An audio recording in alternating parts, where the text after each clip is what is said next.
dale cuando queráis, estamos arriba. Comienza y saluda a la gente. Si queréis ver en Instagram, que debe estar ahí levantado. Amigo, aquí mucho cuidado acá, por favor. Ya, compañero. Cuidado, mira, aquí. Grabamos la conferencia de prensa. Dale, saluda a la mayoría. Okay, damas y caballeros, amigos, niños y niñas, personas de todo género y edad. Iniciamos esta conferencia de prensa Va a comenzar. de las leyendas del deporte mundial en Santiago 2023. Vamos a ir presentando a cada uno de los conferencistas para que vayan pasando al estrado. Invitamos, por favor, al director ejecutivo de Santiago 2023, señor Harold Mike Nichols, a ingresar, por favor, al escenario. Fuerte el aplauso para el señor Harold Mike Nichols. Invitamos también al presidente de Pan Am Sport y miembro COI, señor Neven Illich. Invitamos a la gran figura del atletismo mundial, el señor Sergei Bubka, que nos acompaña nuevamente en una conferencia de prensa. Fuerte el aplauso para Sergei Bubka, campeón olímpico mundial, más de 35 récords mundiales a su haber. Es hora de presentar ahora a un doble campeón olímpico de Atenas y también de Londres 2012. Gran ídolo y figura de la República Dominicana. Fuerte el aplauso para Félix Sánchez.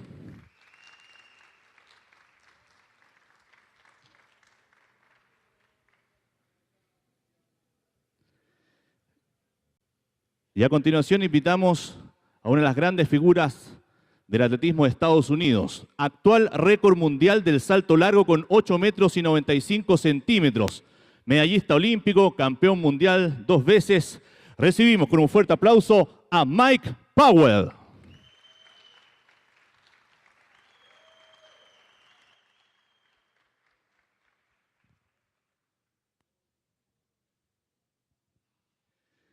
Y el último de nuestros invitados de honor es la gran figura del atletismo de Estados Unidos, denominado el Hijo del Viento, más de 10 medallas olímpicas a su haber, campeón del mundo, récord del mundo también.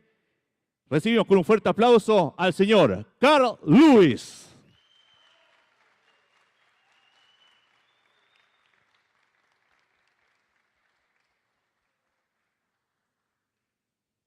Iniciamos esta conferencia entonces cediéndole la palabra al señor Harold Mike Nichols, director ejecutivo de Santiago 2023, que nos va a dar sus impresiones de tener a estas grandes leyendas del atletismo mundial aquí en los Juegos Panamericanos. Harold. Bueno, muchas gracias Alejandro, y una vez más quiero agradecer muy sinceramente a Pan Am Sport y a su presidente Neven Illich el tremendo esfuerzo que han hecho, primero en apoyarnos en la realización de los Juegos, en entregarnos tanto conocimiento y además tanta experiencia, pero además, y que yo creo que es lo más importante para nosotros, el poder traer a nuestro país a figuras del atletismo y del deporte mundial como Sergei Bubka, Mike Powell, Carl Lewis y Félix Sánchez. Son figuras de primer nivel mundial que un par de años atrás no habríamos nunca pensado que íbamos a compartir con ellos aquí en nuestra tierra, y gracias a Neven Illich y sus gestiones lo hacen posible. Así que muy agradecido y un honor para nosotros tenerlo aquí en nuestro principal campo deportivo. Muchas gracias, Harold. A continuación le cedemos la palabra al presidente de Pan Am Sport y miembro COI, señor Neven Illich. Muchas gracias, Harold, por las lindas palabras. Y la verdad es que para nosotros como Pan Am Sport y para mí en particular, tener a estos galácticos del deporte olímpico es un tremendo honor. Primero que nada porque yo los seguí, yo los vi, yo los admiré, y tener la posibilidad hoy día de que nos acompañen en los Juegos Panamericanos, primero es un gran honor para Pan Am Sport y un gran honor para Chile. Varios de ellos no han estado nunca en Chile y decidieron hacer un alto en sus vidas, en sus carreras, que son tan ocupados, para venir a acompañarnos. I would like to say everybody, thank you for being in Chile. Thank you for coming. For me, you are my legends, and I'm very grateful to have you here in Chile. Thank you very much for being here, and welcome to my country. Agradecemos al presidente Neven Illich por sus palabras y a continuación Vamos a cederle la palabra a cada una de estas figuras para que nos vayan contando qué significa para ellos estar acá en Chile y estar en los Juegos Panamericanos. Y después comenzamos con la ronda de preguntas de ustedes. Empezamos con don Félix Sánchez, doble campeón olímpico. Félix, lo que significa para ti estar en estos Juegos, estar acá en Santiago y compartir con estas grandes leyendas del deporte mundial también.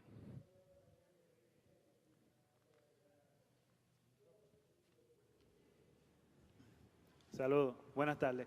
No, para mí, ahí fue que yo inicié en los Panamericanos en 99 representando a mi país y poder ahora compartir una mesa con Carl Lewis y Mike Powell, para esto es un sueño en realidad.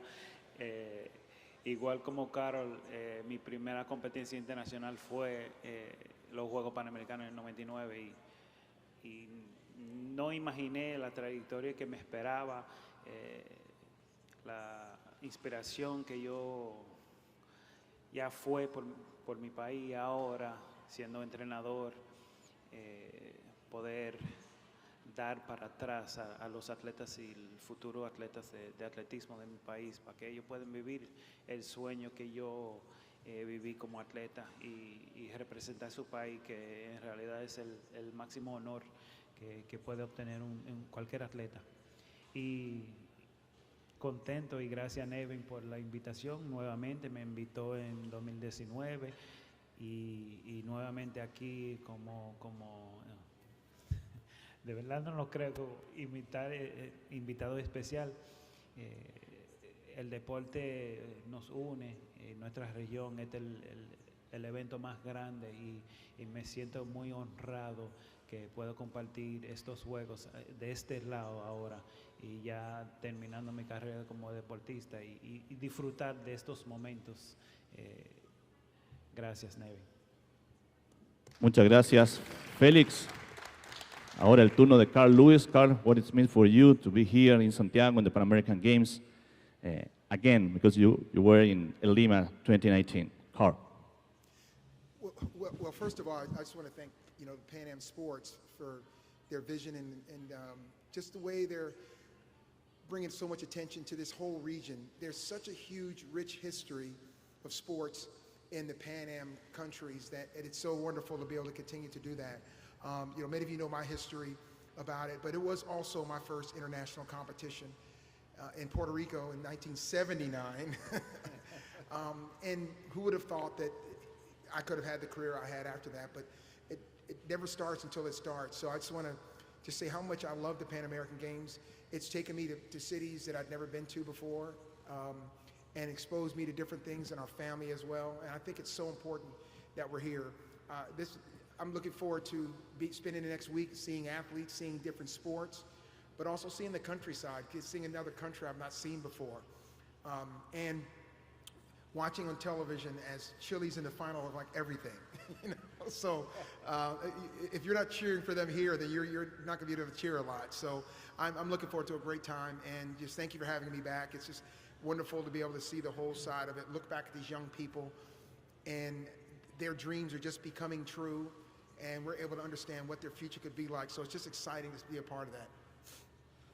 Thanks, Carl. And Mike, Carl, the same muy question for you, emocionado de what it estar acá, means muy for you to be contento for first time porque here in ama a los Chile in the Pan Panamericanos desde American su Games. primera Please. participación, le ha permitido conocer muchos países y ciudades y emocionado de seguir acá. For me, running in track and field has always been a great experience, mainly because of the travel. I've gotten a chance to see parts of the world that I wouldn't have seen otherwise. And so, having never been to Chile, it's a great experience for me. Just flying in, looking at the mountains and coming in, I was excited just to land. And so, I've been here less than 24 hours, but I'm looking to learning more about the culture. And I'm excited to see that the games are going well attended. Everybody seems very excited. And I'm just very happy to be a part of it. Thank you very much, Mike. The same for you, Mike, Sergey, muy contento please. también de estar acá. Los Panamericanos y el deporte le ha permitido conocer el mundo. Primera vez en Chile y le ha encantado el ambiente que se está viviendo acá en Santiago 2023. Games. I appreciate the invitation from Nevin Illich. I have opportunity to discover the value of these big games, about organization, I discovered the Chile. I never been in Chile. This is my first visit, and I see how people love sport. I believe will be great legacy for future. I'm very happy, and the success of these games, I feel it, and it's really great organization. It's fantastic job. Thank you. Agradecido por la invitación, primera vez también en Chile, y espera y sabe que va a ser un éxito Santiago 2023. A continuación procedemos a las preguntas de ustedes. Les pedimos por favor levantar la mano, decir su nombre, medio, y nosotros le acercaremos el micrófono para que ustedes hagan las preguntas. Les pedimos por favor una pregunta a la vez para un conferencista para que todos puedan tener la posibilidad de preguntarle algo. Allá tenemos la primera pregunta, por favor, si pueden acercar el micrófono. Allá atrás, nombre, medio, si te puedes poner de pie, por favor, también. Puede ser en español o en inglés la pregunta, tenemos traducción de nuestro conferencista. Cómo no, buen día para Carl Lewis y para Mike Powell. Preguntarles como especialistas en salto en largo, 4 oros para Lewis olímpicos, el récord mundial para Mike Powell. ¿Por qué están tan lejos los actuales atletas de las marcas que ustedes supieron conseguir? Muchas gracias. I'll let Mike go first on that one because I may take a little longer. Well, for me, people ask me, you know, why did I break the world record? And I said, because I was in second place. You know, I had to break the world record just to beat that guy. You know, and I think the biggest part of that competition, when Carl only jumped, I think, 887 on his next jump. And that's the first time I thought, I might actually win. So I was waiting for him to go 9 meters something. I was getting my mind prepared to go 9:15 if I had to. So I had to just sit there and wait and watch. And it was very difficult because not only myself, but I saw many athletes lose because Carl would come back on the last jump, you know. So that was one of those things where I'm like, I'm just happy that it stood up because I remember actually your 5th jump. Your feet hit at 887. I mean, your butt hit at 887, but your feet were out there 920 something. I remember saw that. I was like, oh. So, you know, like I said, once again, just to be a part of something that's special and to still think that it's still a record now, 32 years later. You know, it's a long distance, you know, and we just put the standard out there. And, you know, because we were both, once that happened, the first thing we started seeing was 9 meters and 30 feet. So I feel like the record is far, but it's not far enough for me, you know, because if somebody can jump 8 meters 60 or 8 meters 70 a couple of times, they can catch one. That's all it takes. But right now, nobody's even doing that. So hopefully they can start getting to the point where they're jumping 8 meters 50, 8 meters 60 against each other, and then maybe something big will happen. Refiere que rompe la meta de la pregunta realizada solo porque estaba concentrado y enfocado en superar a su rival. Incluso comentó que recuerda ver el 5.º salto de Carl y pensar que solamente para derrotarlo tenía que romper el récord. The number one reason is because it's very, very, very difficult. And I've said this before. It's probably the most difficult event in track and field because a lot of the things you have to do to jump far are you're genetically predisposed to not do. So let's start with that. It's extremely difficult. Most of the athletes, we talk about sprinters that jump and they stop. Well, they stop because it's too hard, not because there's more money there. Mike and I did quite well when the long jump was big. So I think what's going to happen is that you're going to have to get people that said winning an Olympic championship is not enough. Being world champion is not enough. I actually want to try to be historic. Because if you think about it, Bob Beeman's world record changed all of sports, in every sport. So to this day, something is still Beeman-esque when it's outstanding. So if you think about something that changed all sports and that's your event, it's extremely difficult. So we're, you know, like Mike said, we want that person that says, you know what, I don't care about winning a world championship. I don't care about winning the Olympics because if I jump past Mike Powell or the world record or even get close, I'm going to win it automatically. And so let's get back to the part of taking on the challenge, the very difficult challenge of getting it done. If you look at it, you know, and Mike will tell you, His path was just inched up for 10 years or so. It's the same thing. My personal best stopped in 82, and then I did it again in 91. This takes a long time. It's very difficult. And right now, kids just don't want to put in the time and energy it takes, and especially the ones that are talented enough to do it. It's going to take someone that says, I'm going to jump far, and then people will jump far. It's just, but someone's going to have to be that one person that has the talent, that realizes how difficult it's going to take a number of years, but I can do it. And so that's the sad thing. But I just want you to want to leave it with the fact that since 1936, almost 100 years, we've only had 5 world record holders. And the first one was 25 years, and then the second one was less than 10 years, and then 23, and now over 30. So let's just start realizing it, instead of just saying what they're not doing is what the event is. It's extremely, extremely, extremely difficult. Thank you, Carl. La siguiente pregunta. Propone que la razón principal es por la dificultad que tiene romper estos récords. Son hazañas no menores y que eventualmente los años de los récords se mantienen por algo, y principalmente es por la dificultad que estos poseen. You know, and so I learned, okay, that's how you have to jump far. That's how I watched Carl run off the board. I said, he's running off the board, okay. And his speed, I said, if you're not running that fast, you're not going to go that far. You know, so the thing is, as an athlete, I was fortunate to have Carl and Larry there too. But now, if the athletes want to learn, they need to come talk to us. We're the ones who know.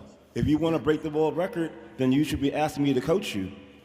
I got a guy I'm trying to break the world record, but the thing is, like Carl said, it's very, very difficult. You have to really know what you're doing. And if people aren't willing to come and even ask the question, then you really can't be surprised, because otherwise it's just theory. They don't even know what it tastes like out there. Yeah. Well, you know, we're going to go on for a minute here. Haciendo referencia nuevamente a la dificultad, pero además que los atletas se acerquen a ellos y le pregunten, ¿cómo es posible que yo pueda romper ese récord? Habla también del apoyo que tenía en la época cuando competía con Carl, que se tenían el uno al otro para seguir compitiendo, pero además aprendiendo de la disciplina. Whereas, and the thing is, a lot of cases, if you want to jump 840, it's different than jumping 890. It's not the same. So you have to evolve the jump differently. Right now, everyone, you know, when I coach at the University of Houston, I've been here, this is my 10th year, and no coach has called me. I agree with Mike. No one's called me and said, how do you jump that far? Or what's going on? Or how do you do 4 events? So, you know, maybe that's a part of the nature of our sport. But in reality, you know, you want to see those great performances. You want to see young people have great careers. And so we just hope that we could, maybe this is the time that people hear it. You know, we're sitting here together talking about how to jump far, what we want to see, what we'd love to do, because we hold the records, and so I'd love to see someone break a record. I mean, it's kind of embarrassing going to track meets and my name is still the meet record holder. I'm 62, so I'm like, dude, what's going on here? So I think that you have to admire the performances and the people, and I hope that there's someone out there right now watching saying, well, I don't care what you say. I'm going to break your record, and that's my goal, and that'll be the person that gets it started. Algo muy importante sobre la preparación, pero además de autoimponerse el desafío de querer romper ese récord, y menciona, esa persona va a ser la capaz de romper los récords establecidos. Una nueva generación de deportistas. ¿Crees que estos Juegos de Santiago podrían provocar lo mismo en el deporte chileno, crear nuevas metas y más medallistas olímpicos?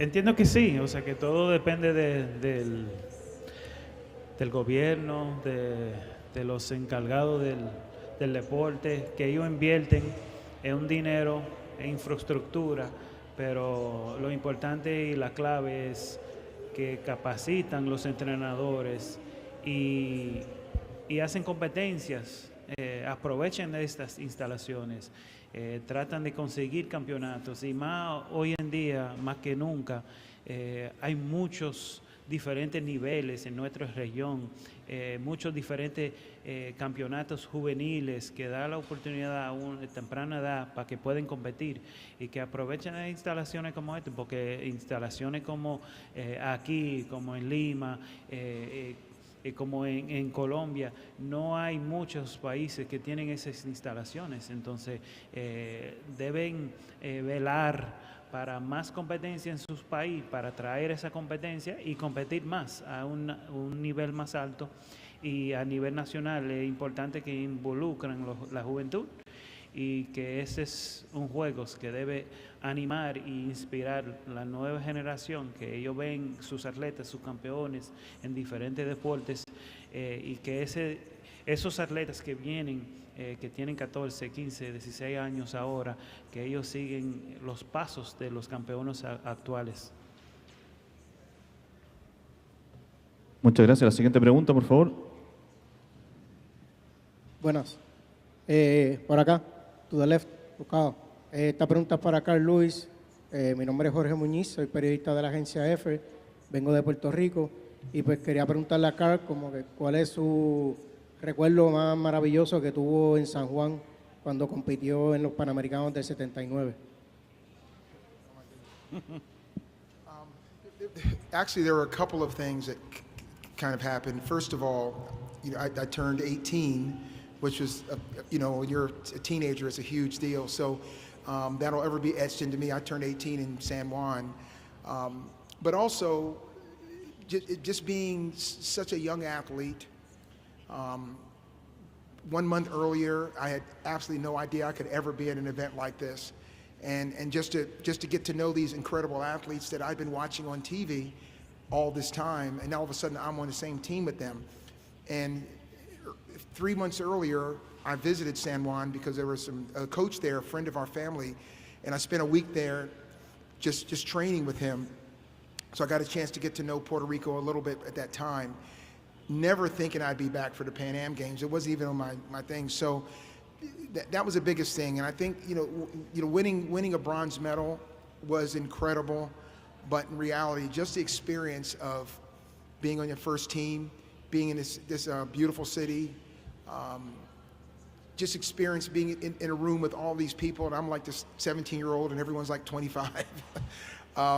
So it was absolutely the perfect situation. My family came down to watch, so that made it even better. And I'll never forget that. It was something that's etched for me forever. The first one and to be so young. Carla hacía referencia que cumplió los 18 años y pudo conocer todos los atletas que veía por televisión y ahora estaba ahí con ellos. Esto fue cuando compitió en San Juan, en Puerto Rico. Conoció muchos lugares, pero por sobre todo a su gente. Además, ganar la medalla fue sencillamente de ensueño. ¿Qué es lo que transmite a sus alumnos, a sus atletas, luego su experiencia? ¿Qué es lo principal que les dice a los futuros atletas de los 100 metros planos? Well, I think that this is probably the whole table. At Houston, I look at myself as a teacher. I'm still teaching the system that Coach Tellez, who was my coach, developed. And so the biggest thing is that I've been in that situation. So I tell them if they're a sprinter or a jumper, whatever race, whatever the weather is, whatever the race is, how big it is, the mistakes you make, the great race you run. I've been in that situation, and that's the biggest thing. So I try to always help them evaluate their race with them. And the minute something happens, I already know what happened, because I'm like, oh, I did that in 87. Oops, I did that in 92. So the biggest thing is that I try to share with them the experience that I know exactly what you're feeling at that exact moment. So that it makes it easy for me to communicate how to fix it or to praise it. Coach Tellez was very, very dry, and we got along well. He was like, well, it was a good race. Should have pushed out better in the 100. Get ready for the next race. It wasn't like, oh, great. We never got that. It was always evaluation. So I try to keep similar things to make sure that they're evaluating themselves to be the best that they can be, because we are also dealing with people that are in college. So, and I remind them that the reason you go to college is to make money. So how do we, stay focused on your career, stay focused on your schooling, and also have a social life. So it's a little more complicated, but I generally just try to let them know that I know where they are. None of us were born at like 35. We were all their age at some point, and so we know what they're going through. Ok. a que su conocimiento como atleta es complementario y que es la competencia más importante que tiene como maestro, traspasar la experiencia a gente joven para corregir o felicitar cuando corresponda en su rendimiento, además de enseñarles a complementar su vida social con la vida de atleta de élite. Together, sharing your stories to the world. What does it mean for you guys, this? Sergey, please. No, it's great honor for me to be together because we're all from athletics. We compete in same period. Felix was later after our era, but I think this is most important for us today to give back to sport, to attract the young generation to continue because we love sport. We already discussed today, I said to the guys, I think we feel sport in genes. For us, it's like normal to be involved in sport in different roles and develop future of the sport and Olympic movement. And of course, personally, I'm very happy to give back and of course to see the future talented athletes who will continue to break the records, to win the victories, bring the glories to the country. This is amazing. I'm very happy to be here with living legend and my friends. Está muy, pero muy feliz de estar acá con las leyendas del deporte y habla también de la importancia de devolver lo que el deporte les ha entregado, apoyar el desarrollo de los atletas nuevos y también del deporte en sí. La historia de los Juegos Panamericanos, en esta versión de Santiago 2023, van a existir estudios biométricos que nos va a indicar algunos tiempos, algunos errores, etcétera. ¿Qué le parece?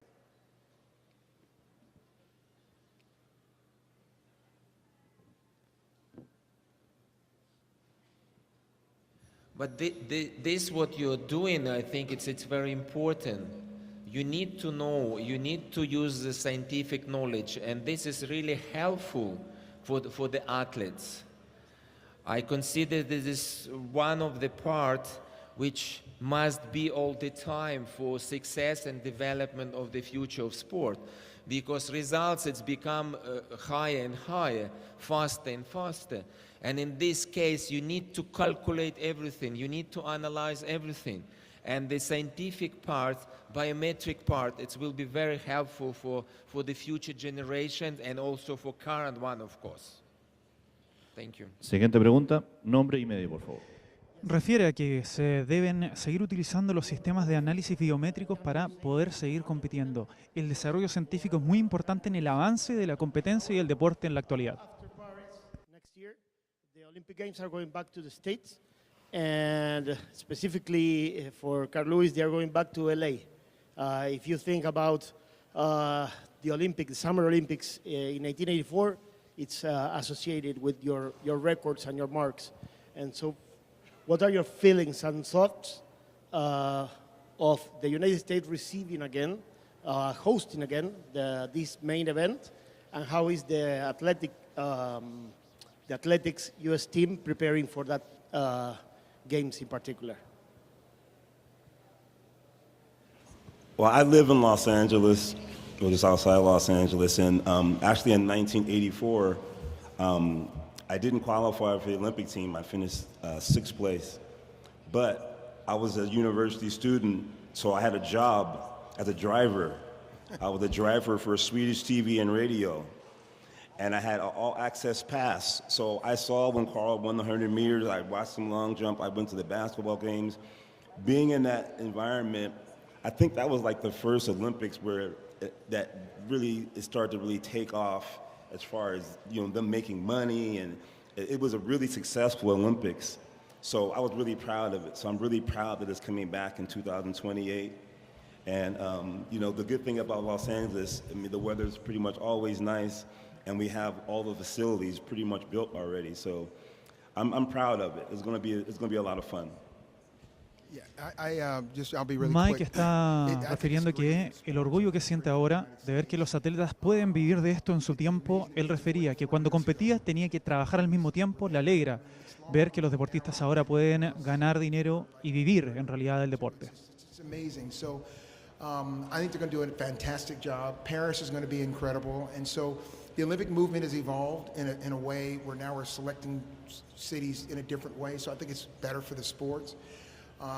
And I so look forward to it. So many positives can happen and so many things can be changed, especially if they continue to do the things they did in '84. Like what Mike said, it benefited so many people. The LA Sports Foundation has helped thousands of children over the years because of the '84 Olympics. So there are tons of benefit. And like Felix was saying earlier, seeing these athletes in your country, even though the United States had a lot of success, it's still great to see them right there. And all these countries will benefit tremendously from these amazing events, and I look forward to it. Siguiente pregunta, next question. Carl refiere que el movimiento olímpico se ha desarrollado de manera positiva y los cambios también han sido en pos de eso, y que todos los países se van a ver beneficiados de estos desarrollos para que el deporte siga creciendo. The event hasn't really registered in the United States in terms of viewership, interest, and even among athletes. There are great teams here, a lot of medals, but as you know, a lot of athletes have passed this up. And to follow up on that, do you think the Pan Am Games will ever come back to the United States? First of all, the times are different in the United States, especially. I think we in athletics are trying to find our footing and still continue. But I think these events are important because they you know, when I went to the Pan Am Games over 40 years ago, there were a lot less events, especially in the United States, not just athletics types of events period. And so we're now fighting for television. Everyone's fighting for attention. We're in the middle of a streaming evolution, which I think is going to be great for sports. So yes, I do think, because as media evolves in the United States, sports will evolve as well. Athletics is on television more now because of streaming and because of the way things are changing. So I don't see it as a difference in what the event is, the Pan Am Games. I see it more as an evolution of how sports is changing in America. This particular event, you know, the time of year, pre-Olympic year, a lot of athletes are kind of skittish to come down here. We competed in events in October before when I competed and didn't really have an issue, but so that's kind of part of it as well. But I think the bigger thing is instead we need to look at the opportunity of the future of sport through what's going to happen, the evolution of media. And so, yet to answer your question, yes, I do, because I think that in the future we'll have a Pan Am Sports channel, and events like this will have its own channel. So it's extremely easy to follow, and it's a great opportunity to look to the future and how you present our sports. And I think it's going to open the door for a lot more viewership, a lot more opportunity, and it'll be a lot more positive. Carl compara los Panamericanos donde compitió hace 40 años ya y el medio y la evolución de cómo se transmiten estos deportes. La importancia de esto es sencillamente el desarrollo de cómo se presentan los deportes y la facilidad en la cual estos llegan a los espectadores, terminando con un sí definitivo, que es muy importante que se siga con el canal de Panam y con la cobertura que ahora están teniendo los Panamericanos. Olímpicos del 88 y el 92. Y para Carl, preguntarle por dos grandes batallas de finales de los 80 y principios de los 90, aquellas con Ben Johnson en la velocidad, y la más importante de todas, que fue una bandera de lucha suya, el competir y entrenar limpiamente, que es una batalla permanente en el mundo del deporte y del atletismo. Muchas gracias. Carl? No, first. Mike Powell first, and then Carl, please. While he's explaining, I'll start with saying, you know, when you're around 18 years, you have a lot of battles.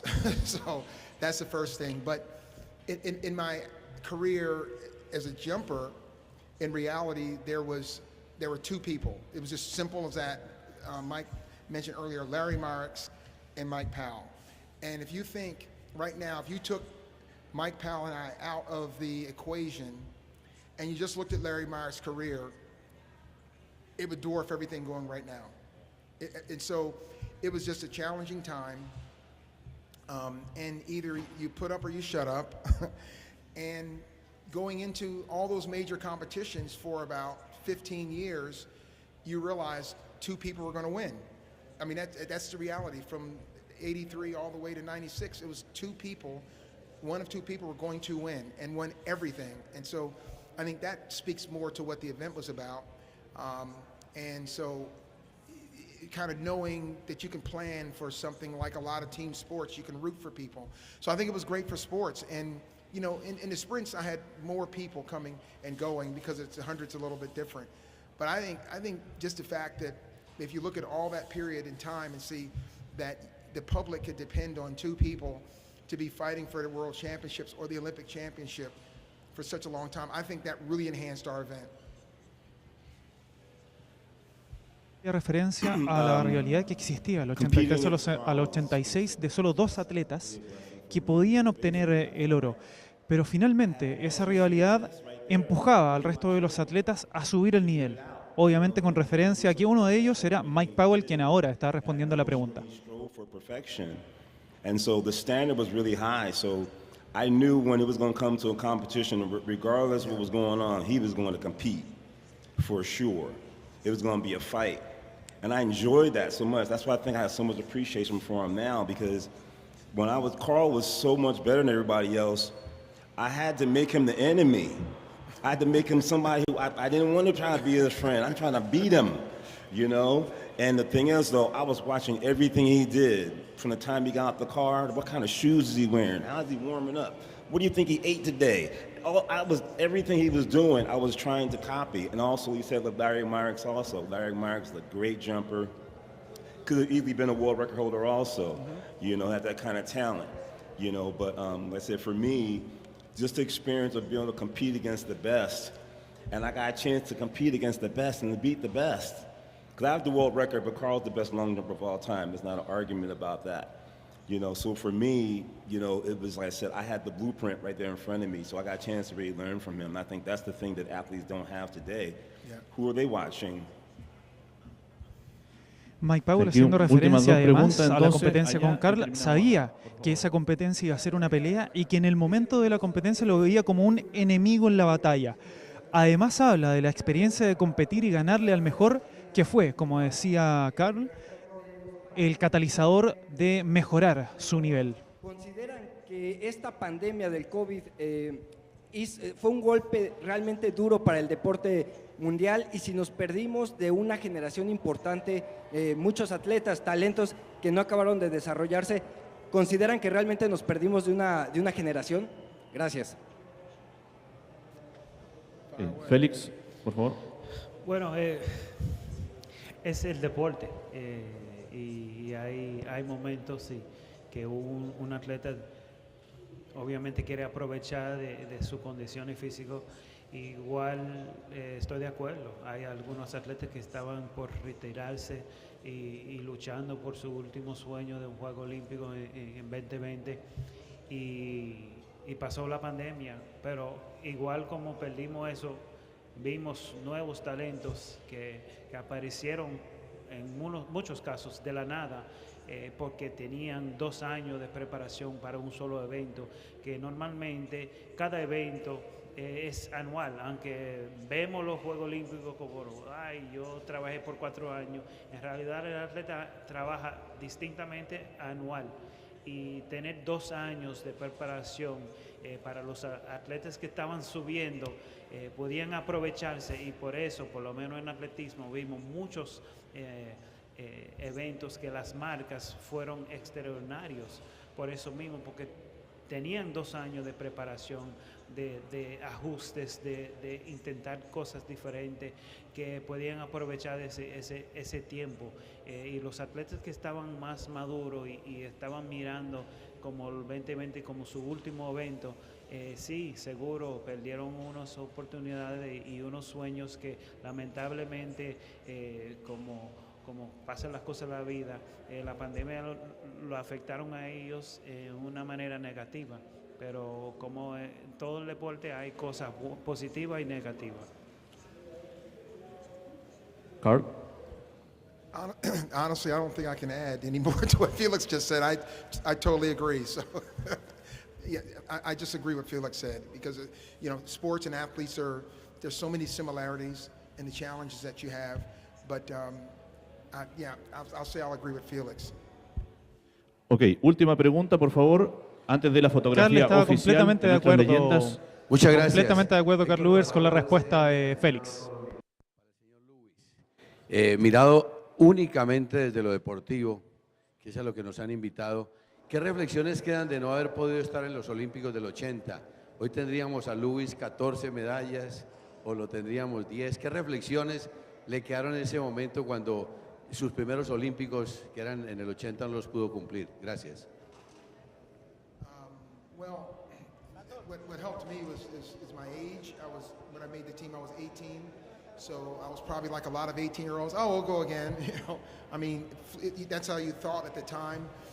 But I never put myself in a state of what I didn't get, because look at the career I had when my role models were the people in the 60s and the 70s who had to basically hold their whole career under the table, a lot less television, a lot less opportunity, but they were paving the way for us. And then we paved the way for the next generation. So I look at it more, and I can say that, but they look at us as saying, wow, look at all they had that we didn't have. And then we look at now, what opportunity they have that we didn't have. So I don't look at it that way. I mean, I did pretty good in the medal department, so I'm good.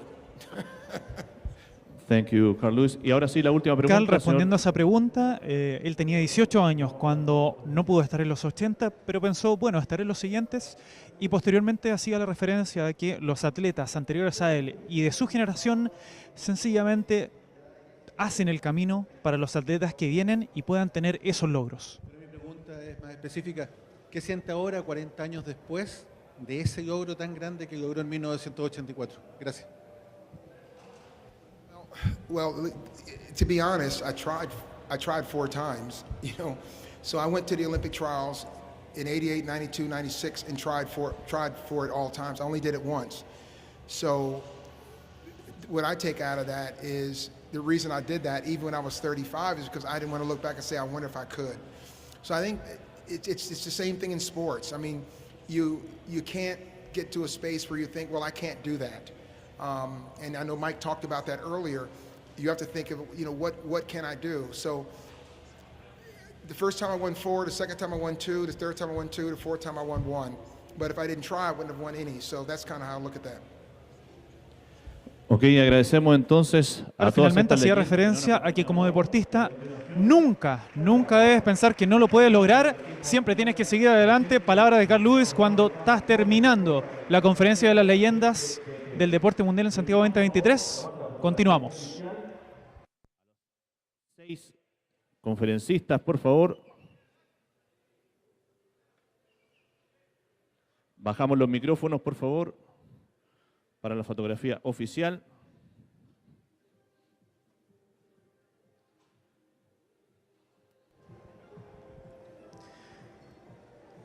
Finalizando ya Ahí la está, conferencia de las fotografía leyendas oficial. del Deporte Harold Mundial, Maynico, director ejecutivo. estuvimos acá directamente en la Leyenda del salto largo. dependencias del Estadio Nacional Del con salto Carl Lewis, Rocha, Mike Neville Powell, Lillich, Félix Sánchez, presidente velocista, del Carl Panamá, Lewis, Mike el hijo Powell, del viento. atleta de salto largo, Félix Sánchez, saludando. una leyenda como Eso atleta es. de pista en la carrera de Muchas vallas. gracias, agradecemos también a ustedes su presencia. Muchísimas gracias Será también por hasta la acompañarnos próxima por las oportunidad. plataformas Muchas digitales de gracias TNT y muy Sports. buenas tardes. Sigan con nosotros porque vamos con más. Se viene una muy buena jornada, muchachos.